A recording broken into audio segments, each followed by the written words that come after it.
Hola, esta es la clase de español 2 y hoy nos toca empezar ya a profundizar en los temas principales de nuestro semestre y lo primero que tenemos que observar son las oraciones llamadas intransitivas.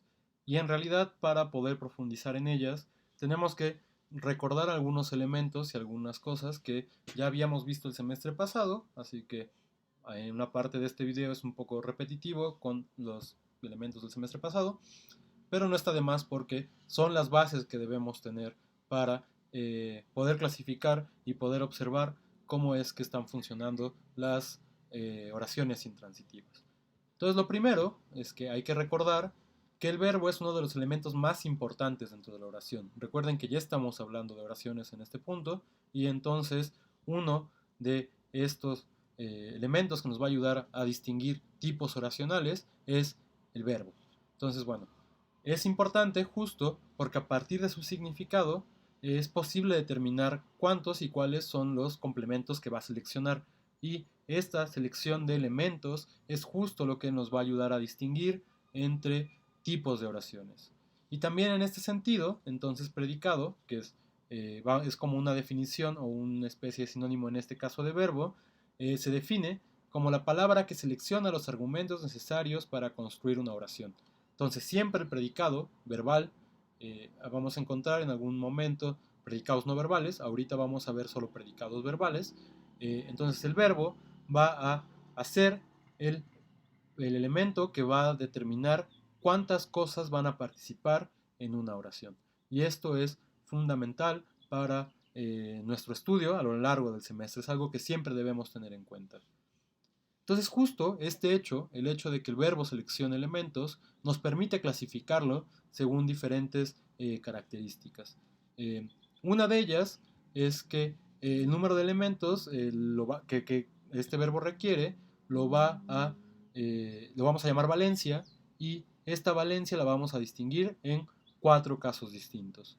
Entonces vamos a tener verbos cero valentes, que son los verbos como de estos verbos de estados climáticos como llover o estos otros como atardecer, que si bien no son climáticos, pues sí están hablando de una cosa que sucede en el mundo y en estos no vamos a tener ningún elemento requerido por el verbo. Entonces estos van a ser los verbos cero valentes.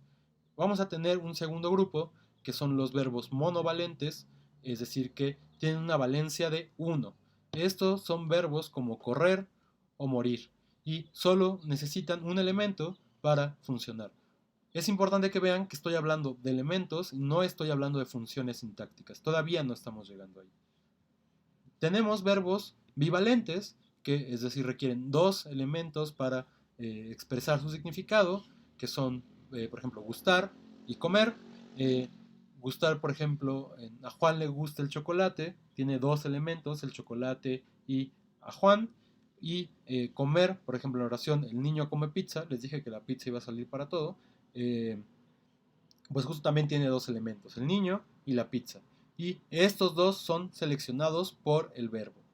Luego vamos a tener finalmente verbos trivalentes, como dar o regalar, que van a requerir tres elementos distintos. Por ejemplo, Juan le dio un perro a María, entonces sabemos que tenemos tres participantes distintos, tres elementos requeridos por el verbo. Juan, el perro y María. Entonces ahí esos serían los que son verbos trivalentes. En ese punto vamos a llegar a un límite. Los verbos no van a poder tener nunca más de tres elementos y es importante, ya lo decía, recordar que en este momento cuando hablamos de valencia no estamos hablando de funciones gramaticales. Todavía no estamos hablando de sujetos, objetos indirectos, etcétera, etcétera. Simplemente estamos diciendo que los verbos se construyen según ciertos requerimientos que ellos mismos tienen y eso va a implicar cuántos participantes va a haber dentro de una oración específica. Esto sería nuestra primera clasificación de verbos, pero también podemos clasificarlos según el tipo de complementos o de elementos que estos requieren. En este sentido, nuestra clasificación será distinta.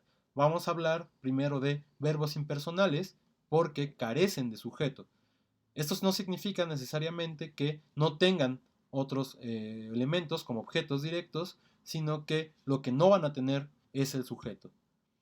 Vamos a tener verbos intransitivos que se caracterizarán por carecer de objeto directo, y esto es importante porque, y son los que vamos a ver ahora, vamos a observar que hay verbos intransitivos que tienen valencia 2 y verbos intransitivos que tienen valencia 1.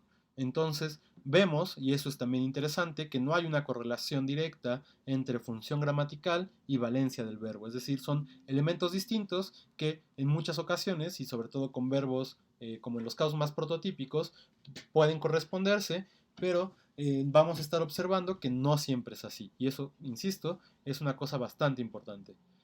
Vamos a encontrar posteriormente los verbos transitivos, que estos se caracterizan por presentar un objeto directo. El objeto directo y los verbos transitivos en realidad son el prototipo de verbo que querríamos encontrar en las lenguas y que nos van a ayudar a observar las relaciones sintácticas que se establecen entre cuando tenemos más de un elemento, que son además los verbos que están más presentes en cualquier lengua. Y finalmente, dentro de, en realidad, una parte de los verbos transitivos, vamos a encontrar a los verbos bitransitivos que, además de tener objeto directo, tienen un segundo elemento que es el que solemos caracterizar como objeto indirecto. Entonces, estos verbos bitransitivos son valencia 3 y van a tener siempre estos tres elementos: sujeto, objeto directo y objeto indirecto. Y digamos, estos son también, porque decíamos que no hay verbos que su valencia tenga más de 3 elementos, que vayan a requerir entonces más participantes.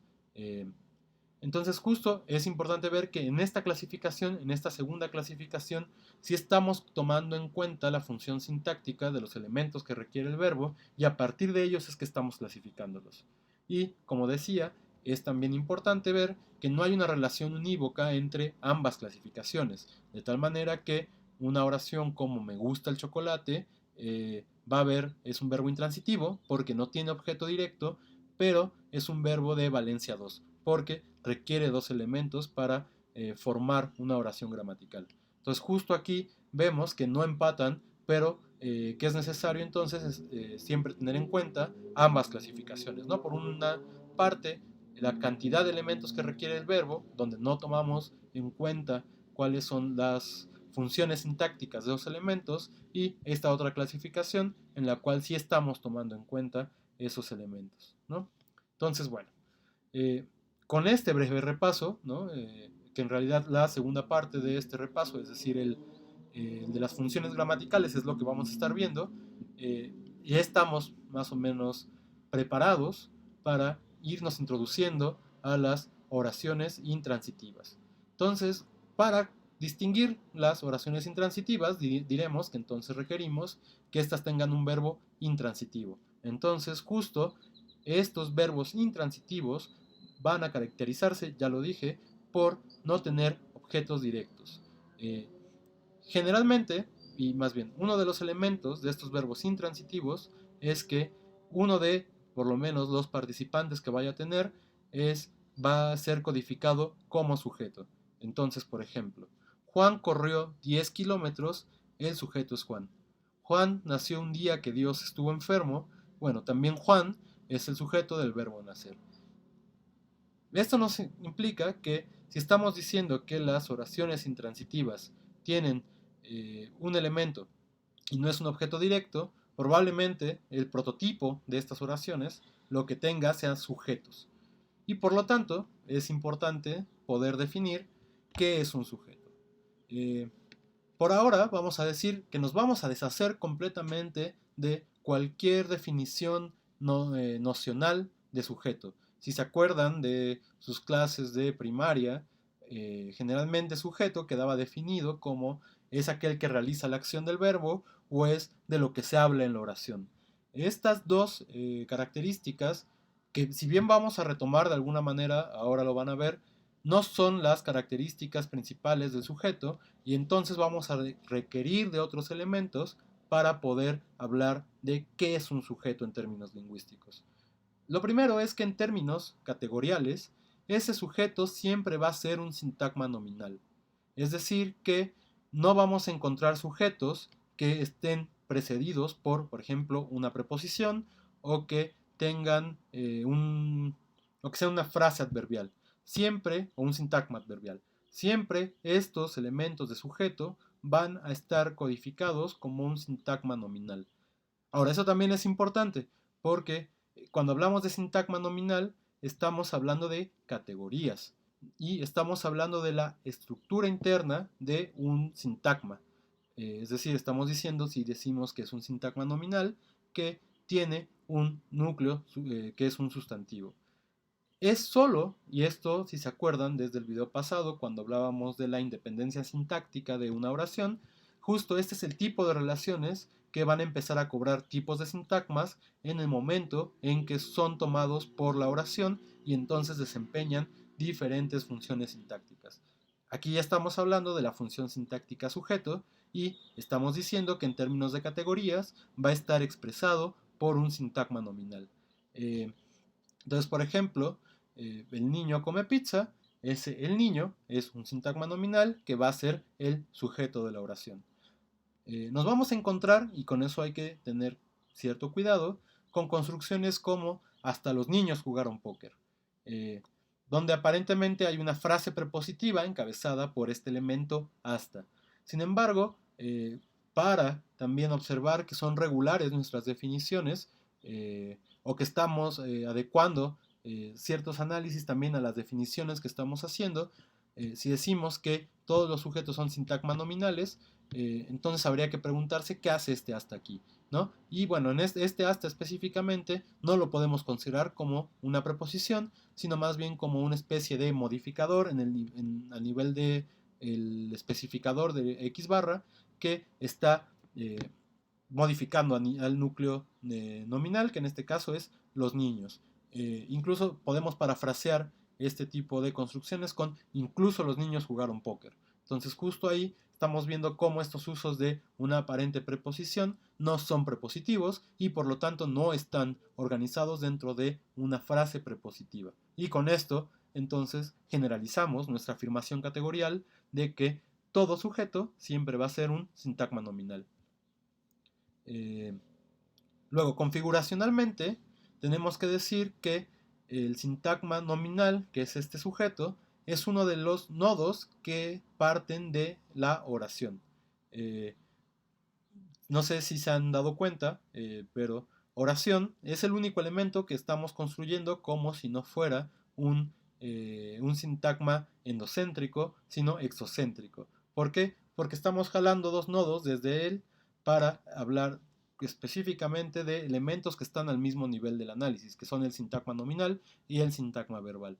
Entonces, justo este sintagma verbal, en términos de la configuración de la oración, es el que está agarrado directamente del nodo oración.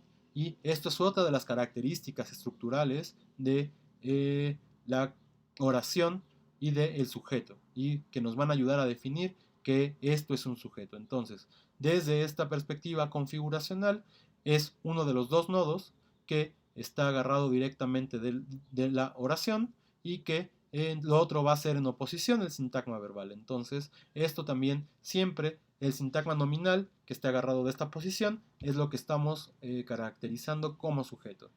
Y en tercer aspecto, que es el aspecto crucial de lo que define al sujeto para una lengua como el español, es que es el sintagma nominal que va a detonar la concordancia con el verbo. Esto es importantísimo porque justo esta va a ser la prueba que vamos a aplicar todo el tiempo para poder identificar un sujeto. Incluso en estas oraciones, que yo espero no sean ya tramposas para ustedes, tendríamos, por ejemplo, un contraste entre a Juan le gusta el chocolate y a Juan le gustan los chocolates. Sabemos que a Juan no es el sujeto porque el que está detonando la concordancia con el verbo no es Juan, que además incumple otra de las características de sujeto que habíamos dicho, que es que tiene esta A, que aparentemente también sería una frase prepositiva. Vamos a ver con análisis posteriores que en realidad no lo es, pero digamos, si no supiéramos más características de esta lengua, sabríamos que a Juan no puede ser el sujeto porque está encabezado por esta A. En cambio, el sintagma nominal el chocolate y los chocolates, esos sí están detonando la concordancia con el verbo, que se puede ver en la oración en a Juan le gusta el chocolate porque el verbo está eh, en,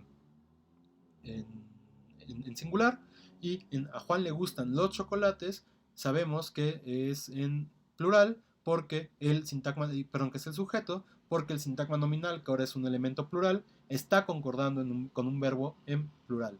Eh, no podría pasar en, por ejemplo, si decimos a Juan y María les gustan el chocolate, esto es agramatical, demostración de que a Juan y María no es el sujeto. Y digo que estas son oraciones tramposas porque además son con las que los quieren luego hacer bolas para identificar sujetos en introducción a la lingüística, ¿no? Pero justo yo asumo que esto ya lo sabían.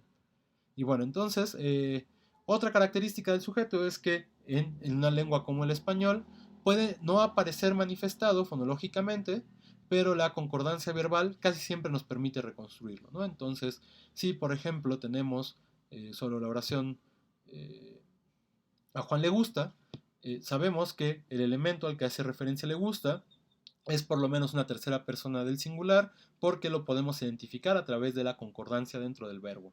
Eh, Muchas veces vamos a poder incluso ya en el discurso reconstruir a qué hace referencia ese verbo justo por este tipo de concordancias y si son los participantes en la interacción lingüística, es decir, la primera y la segunda persona, es mucho más sencillo, ¿no? El problema es cuando tenemos terceras personas de singular y plural porque no siempre van a concordar, porque no siempre vamos a poder reconstruir exactamente a qué sintagma está haciendo referencia. En la medida en que podamos hacerlo, los vamos a poder identificar y esto lo vamos a poder organizar en un análisis arbóreo de la manera en que al final lo voy a mostrar. Y bueno, esto nada más para terminar de redondear en términos tipológicos es lo que permite hablar del español como una lengua prodrop, significa que puede justo no tener una frase nominal o un elemento en esta frase nominal que permita la conjugación verbal, ¿no? Cosa que lenguas como el inglés o el francés es imposible, ¿no? Entonces en esos casos vamos a llamar expletivos a los elementos pronominales que aparezcan en esta posición, incluso cuando no tengan referencia. Hay otras escuelas que los llaman dummies, justo como la idea es como algo que está ahí pero que no tiene referencia de absolutamente nada, y el español no lo requiere. Por eso podemos decir llueve y no necesitamos decir algo como eso llueve, que sería la traducción directa de una oración como it rains en inglés o il pleut en francés. Bueno, esto sobre la posibilidad del español de perder los sintagmas nominales sujetos. Otra característica, finalmente en términos estructurales o en términos formales para identificar a nuestro sujeto, es que cuando nos encontramos con pronombres personales, estos pronombres, si se acuerdan, que tienen todavía restos de la declinación latina, pues van a aparecer en el caso que llamamos nominativo. Entonces, por ejemplo, frente a la oración yo comí pizza, que este yo es una forma de nominativo, podemos intentar observar como si cambiamos su propia declinación, no nos da una oración, una oración gramatical. Entonces, por ejemplo, yo comí pizza, gramatical, a mí comí pizza, no funciona, es gramatical, y aquí tendríamos una especie de caso que en los pronombres llamábamos término de preposición, ¿no? Que es este mi. Por ejemplo, podríamos tener la oración también, me comí pizza, que no es gramatical. Podríamos aquí, esto es, ojo, tener una construcción como me comí una pizza, pero en realidad ese me tiene otros valores, ¿no? Entonces, con esos nos vamos a estar peleando ya hacia el final del semestre, pero también véase que necesité que fuera un poco más específico lo que estoy comiendo para que fuera una oración gramatical, ¿no? Porque por eso le puse luna. Entonces, bueno, no nos vamos ahorita a meter con los usos aspectuales de los reflexivos, pero no funciona la oración, ¿no? Incluso, no sé, el comitativo, conmigo comí pizza, tampoco es una oración gramatical, porque lo que requerimos es que estos pronombres estén en nominativo. Entonces necesitamos que sea yo. Y con estas cuatro estrategias, en general, la identificación de la concordancia es nuestra estrategia principal. Vamos a identificar en términos sintácticos, en términos formales, qué frase nominal es el sujeto. Pero también tenemos que hablar en términos semántico-pragmáticos. Voy aquí a hacer una especie de aclaración. A pesar de que estamos viendo sintaxis y que uno querría, desde esta perspectiva quizás muy estructuralista, olvidarse del sentido de una oración o olvidarse del análisis semántico, en realidad hay que reconocer, ¿no?, que hay una interacción todo el tiempo entre la sintaxis y la semántica. De tal manera que no es adecuado al menos pues hacer estos estudios sin tomar en cuenta esta otra parte, este otro componente semántico y también pragmático, ¿no? Entonces también, desde ahí pues podemos tener algunas definiciones de sujeto que hagan referencia a estos elementos. Entonces, por ejemplo, en términos semánticos pragmáticos, podríamos decir que el prototipo de sujeto, es decir, esto desde una lingüística que considere que las categorías pueden tener prototipos y elementos que se encuentran más lejanos del prototipo. Entonces el sujeto prototípico sería la intersección entre el agente y el tópico. ¿Qué es el agente? Es un papel temático que está codificando a quien hace una acción con voluntad, con pleno conocimiento, etcétera, etcétera, ¿no? Es decir, que tiene agencia respecto de la acción que está haciendo. Y el tópico es de lo que se habla en una oración. Entonces, esto es una... A mí me gusta esta definición, aunque no necesariamente es la mejor, porque justo está poniendo de relieve dos elementos que son importantes a la hora de hacer un estudio lingüístico, que es también el componente semántico y el pragmático, ¿no? Esta definición es de Comrie, uno de los lingüistas que más ha estado metido en la tipología de las lenguas. Y justo lo que está diciendo con esto es que tenemos entonces una serie de elementos que van a estar siendo como los temas de los que se habla en una oración constantemente y que además vamos a encontrar con este papel temático de agente y que en el momento en que se entrecruzan ambos va a ser lo que vamos a codificar como sujetos. Y el problema de esta definición es que estoy hablando de un prototipo y entonces justo encontraremos casos donde no vamos a observar sujetos que sean agentes o que sean tópicos o que sean los dos a la vez, ¿no? O sea, que no sean ni agentes ni tópicos en una oración.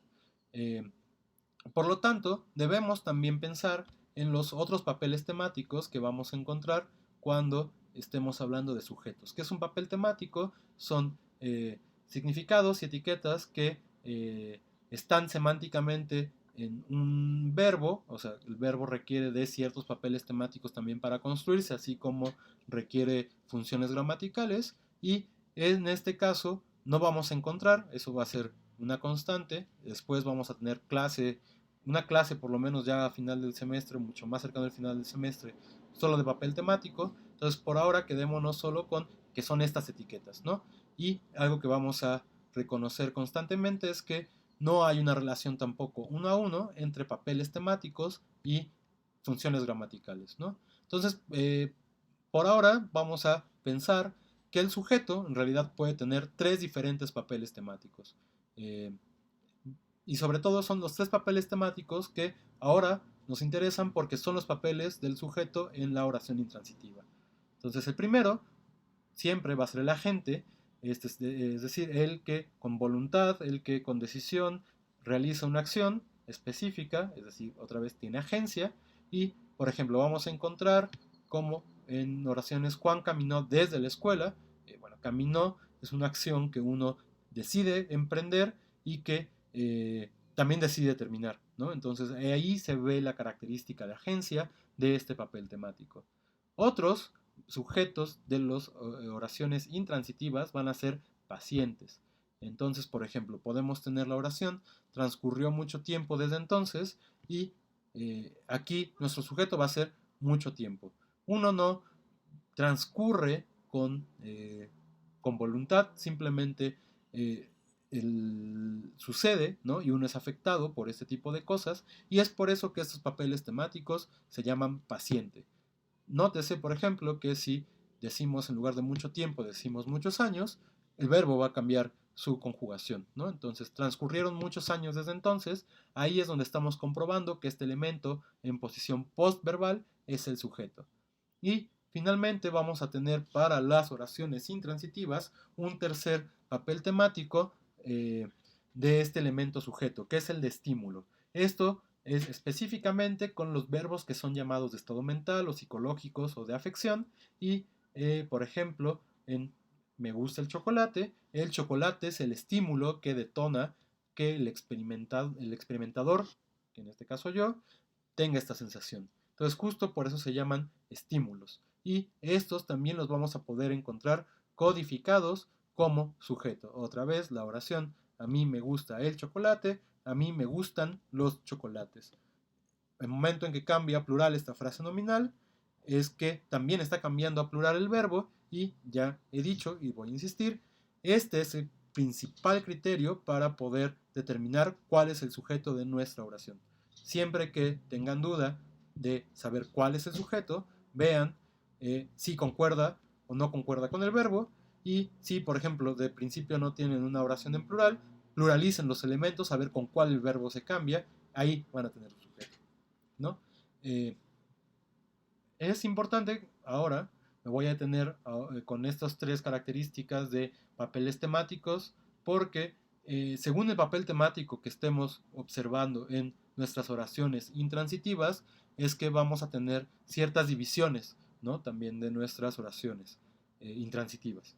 Entonces, si tenemos una gente como sujeto de nuestra oración intransitiva, le vamos a llamar intransitiva pura o inergativa.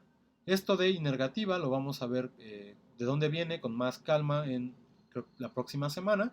Entonces por ahora solo quedémonos con esta clasificación, ¿no? Y si no quieren hacerse bolas con la terminología, basta con que digan que es una intransitiva pura, o sea, la que tiene agente. Ahora, la que tiene paciente la vamos a llamar inacusativa. Y la característica de estas oraciones inacusativas es que el elemento que es sujeto en realidad tiene muchas más características con el objeto directo prototípico, pero no es un objeto directo, está codificado como sujeto y además justo que esté codificado como sujeto es lo que permite que estas oraciones no sean transitivas, sino intransitivas. Entonces, por ejemplo, la oración esta de transcurrieron muchos años, eso sería una oración inacusativa.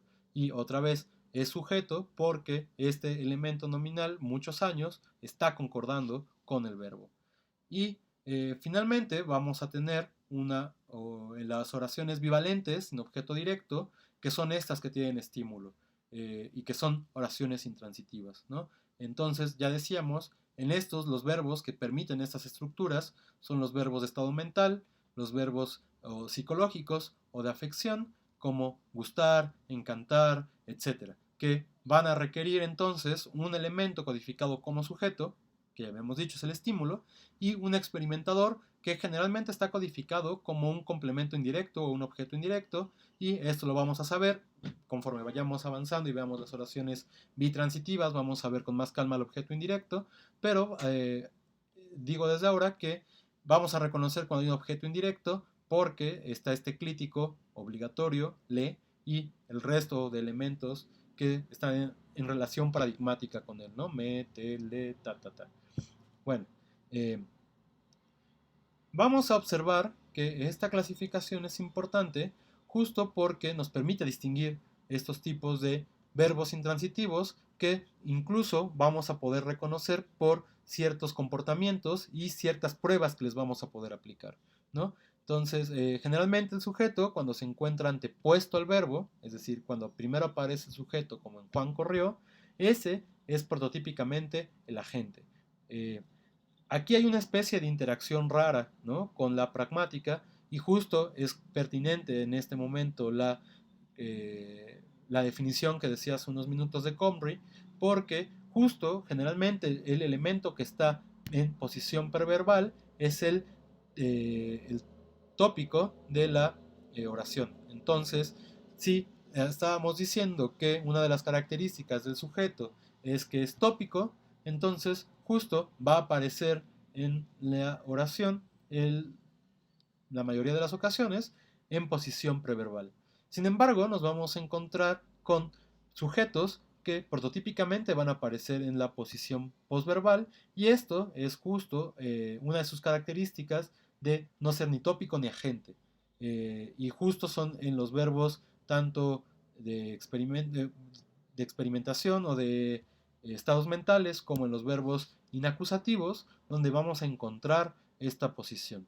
Entonces, por ejemplo, si tenemos en la oración se murió Juan, es mucho más natural que digamos se murió Juan con ese orden y con ese C, que tampoco vamos a hablar ahora de él, en la posición postverbal, porque en realidad, y justo, ¿no? Morirse, a no ser que sea suicidarse, pues es muy poco agentivo, ¿no? Simplemente es una acción que sucede y uno la resiente como paciente de la acción. Y esta posición de paciente generalmente es la posición postverbal. Lo mismo sucede con las oraciones estas de que tienen estímulo, con los sujetos codificados con estímulo. Vamos a ver que generalmente los estímulos van a estar colocados en una posición postverbal. A no ser que queramos convertirlos en tópico y entonces decir el chocolate me gusta o es el chocolate lo que me gusta, ahí sí vamos a poder encontrar este tipo de sujeto preverbal con estas oraciones, pero lo más natural siempre es que aparezcan en posición postverbal. Y otra vez, esto es lo que los equipara en ciertos elementos con los objetos directos. Pero no son objetos directos porque, y esto es lo definitorio, lo voy a repetir de nuevo, están concordando con el verbo. Tenemos otras pruebas para distinguir verbos inacusativos. Y estos ya específicamente para reconocer verbos inacusativos, porque pues los otros verbos, los que tienen sujetos de estímulo, los vamos a identificar porque tienen un objeto indirecto, ¿no? No necesitan más pruebas. Más que aparezca un elemento que se pueda pronominalizar con le o que ya está generalmente, 90% de ocasiones, es el le puesto ahí porque ya es obligatorio, ¿no? Por lo menos en español americano. Y bueno, entonces decíamos, otras pruebas para distinguir verbos inacusativos es que puedan aparecer en construcciones absolutas. ¿Qué es una construcción absoluta? Es una construcción, se acordarán, ¿no? De un ablativo absoluto en latín, o lo han de estar viendo ahora, no me acuerdo de cómo está organizado el semestre latín, pero en algún momento lo tienen que ver, ¿no? Y justo estas construcciones tienen valores temporales y, por ejemplo, no sé, recuerdo este ablativo absoluto, interfecto remo, que se puede traducir por una vez muerto Remo. Y entonces justo estos una vez muerto, una vez el verbo, son lo que vamos a llamar construcciones absolutas, que, insisto, tienen un valor temporal. Entonces, por ejemplo, para saber si un verbo es una construcción inacusativa, vamos a poder aplicar esta conversión hacia, perdón, es una construcción inacusativa, vamos a poder, a ver, lo voy a repetir porque ya me hice bolas. Si queremos determinar si una oración o un verbo es inacusativo, vamos a poder construir oraciones absolutas. Entonces, por ejemplo, correr, una vez corrido Juan, solo tiene sentido si asumimos que ese correr significa despedir. Pero entonces estamos hablando de otro verbo y yo estoy buscando la lectura con el verbo de desplazamiento de correr, ¿no? Entonces, una vez corrido Juan, no es una construcción gramatical. Entonces ahí estamos viendo que este verbo no es un verbo inacusativo. Por ejemplo, con caminar, una vez caminado Juan, pues solo que Juan sea una especie de parque o algo así, que en realidad tampoco nos está diciendo mucho esta característica, ¿no? Entonces, si no podemos construir oraciones, bueno, estos periodos absolutos con el verbo intransitivo, significa que estamos ante verbos inergativos o estos intransitivos puros, ¿no? Son sinónimos, recuérdenlo. Y en cambio, sí, por ejemplo, con el verbo morir podemos hacer una vez muerto Juan, y esto sí es una construcción gramatical, estos van a ser nuestros verbos inacusativos, ¿no? Y justo poder construir estos periodos absolutos es también siempre con objetos directos. Por ejemplo, una vez comida la pizza, ese es un claro objeto directo y nos genera este tipo de construcción. Entonces, en realidad, lo que nos está diciendo es que hay una relación de parecido entre este sujeto de las oraciones intransitivas inacusativas y el objeto de las oraciones transitivas, que esa es la idea que subyace a la distinción inacusativo y negativo. Eh, Incluso, y también podemos aplicar la prueba para los otros verbos intransitivos, si quisiéramos aplicársela a los que tienen un estímulo como sujeto, y entonces podríamos hablar o intentar hacer la construcción una vez gustado el chocolate, tampoco funciona. Entonces justo esta prueba la vamos a emplear para distinguir verbos inacusativos, de los intransitivos puros y de los intransitivos que son bivalentes, es decir, que tienen dos elementos. Otra vez, la mejor prueba para un verbo bivalente intransitivo, es decir, un verbo que tiene dos posiciones pero que no tiene su objeto directo, es porque nos va a aparecer un elemento que es un objeto indirecto, es decir, es un dativo. Con este le lo vamos a identificar, ¿no? Y bueno, y finalmente, entonces lo que nos queda intentar averiguar es cómo vamos a representar esto en una estructura arbórea. Y ya decíamos desde el principio que una de las características del sujeto es que independientemente de su papel temático, porque en realidad aquí es donde sujeto lo queremos pensar más en términos formales y no tanto por su significado, va a ser el sintagma nominal que va a estar dominado directamente por la oración, ¿no? Entonces, si se acuerdan, una de nuestras definiciones, que habíamos dicho que no era la mejor de oración, era que era un sintagma nominal más un sintagma verbal, es que entonces necesitamos un sintagma nominal para poder escribir nuestra oración, ¿no? Entonces, el sintagma nominal directamente dominado por la oración, ese es el sujeto, y entonces lo vamos a colocar en esta posición directa, ¿no? Entonces, por ejemplo, en la oración Juan corre, pues vamos a tener el nodo oración, del cual se van a desprender dos elementos. Uno va a ser nuestro sintagma nominal, otro va a ser nuestro sintagma verbal, y independientemente de la complejidad del sintagma nominal, pues vamos a tener en ese la proyección del sujeto, ¿no? Ahora deben recordar que habíamos dicho que una cosa bonita de X barra era que podíamos organizar las cosas para que pareciera mucho más a cómo está organizado en el propio discurso un elemento, ¿no? Entonces, si tenemos sujetos postverbales, pues vamos a poder colocar primero el sintagma verbal y después el sintagma nominal, y en realidad en este momento no vamos a tener ningún problema teórico para hacer esos movimientos, ¿no? Entonces, en la construcción se murió Juan, nótese que estoy poniendo un triángulo para no desarrollar por ahora el sintagma verbal. Vamos a tener del lado izquierdo el sintagma verbal y del lado derecho el sintagma nominal, pero no va a haber más distinción entre esta representación, ¿no? Y lo mismo con a Juan le gusta el chocolate, pues el sintagma nominal del chocolate, que es el sujeto, va a estar también del lado derecho, pero construido de la misma manera en que estaría si estuviera del otro lado. No tenemos más problemática con esto, y entonces ahora sí ya podemos observar cómo vamos a desarrollar nuestro análisis arbóreo ya desarrollado completamente. Nótese que, por ejemplo, esta oración, a Juan le gusta el chocolate, por ahora no me he querido meter con la función de SLE y entonces lo estoy poniendo como un crítico al verbo. Después, en el momento en que veamos este tipo de oraciones, vamos a cuestionarnos un poco acerca de este le, ¿no? Pero por ahora lo vamos a dejar así, y también nótese que el sintagma nominal a Juan ahorita lo estoy colocando en la posición del complementante del sintagma verbal. Después también tendremos que discutir dónde es que debe aparecer este elemento. También nótese que este sintagma, a Juan, no lo estoy caracterizando como un sintagma prepositivo a pesar de la presencia de esa A, sino como un sintagma nominal. ¿Por qué? No les voy a decir, porque ese va a ser tema de las oraciones transitivas. Entonces, por ahora, es un acto de fe para que me crean que esa A no es una preposición, aunque probablemente ya están intuyendo a qué me refiero. Y bueno, entonces también con el sintagma verbal se murió Juan, bueno, con la oración se murió Juan. También ese C, por ahora no me quise meter en más problemas y lo estoy colocando en la posición de crítico junto con el verbo. Entonces es así como vamos a estar desarrollando nuestro análisis para las oraciones transitivas, intransitivas. Y entonces, bueno, un breve resumen, ya para acabar este video, es que entonces vamos a distinguir entre vamos a clasificar, perdón, los verbos según el número de elementos que requieren para conformar una oración, y entonces ahí vamos a tener, a este le vamos a llamar valencia, y vamos a tener entonces 4 tipos de verbos según el número de elementos requeridos por él para conformar oraciones. Entonces vamos a tener verbos cerovalentes, verbos monovalentes, verbos bivalentes y verbos trivalentes, ¿no? Hay que recordar, ningún verbo va a tener más de 3 elementos. Y otra vez hay que recordar, esto no implica ninguna consideración de las funciones de los elementos que requiere el verbo.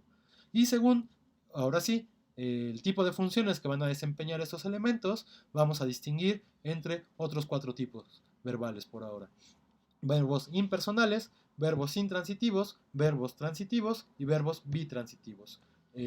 No hay una relación unívoca entre esas dos clasificaciones, hay que tener siempre en cuenta ambas para poder caracterizar un verbo.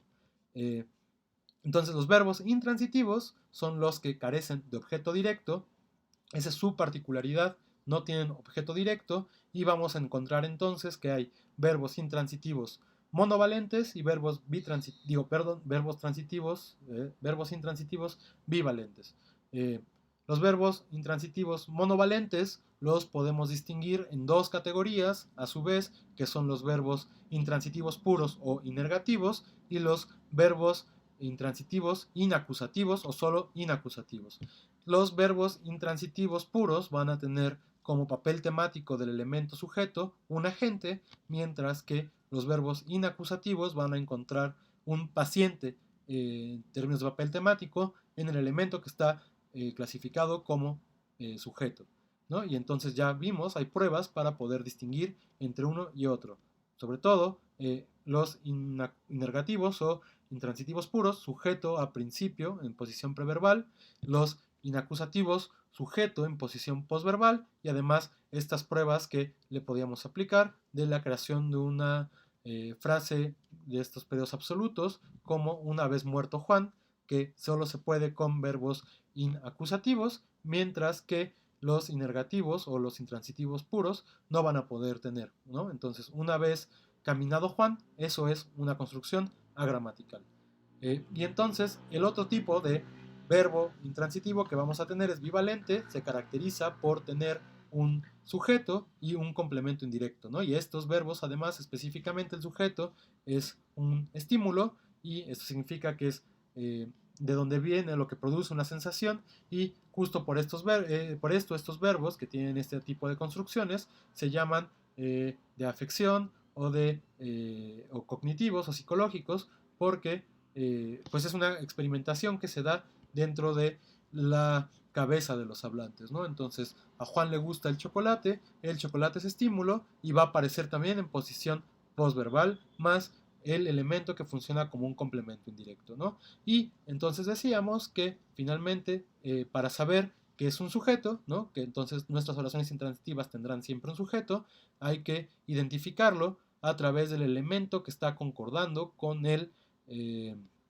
con el verbo, ¿no? Entonces, otra vez, a Juan le gusta el chocolate es el verbo está en singular.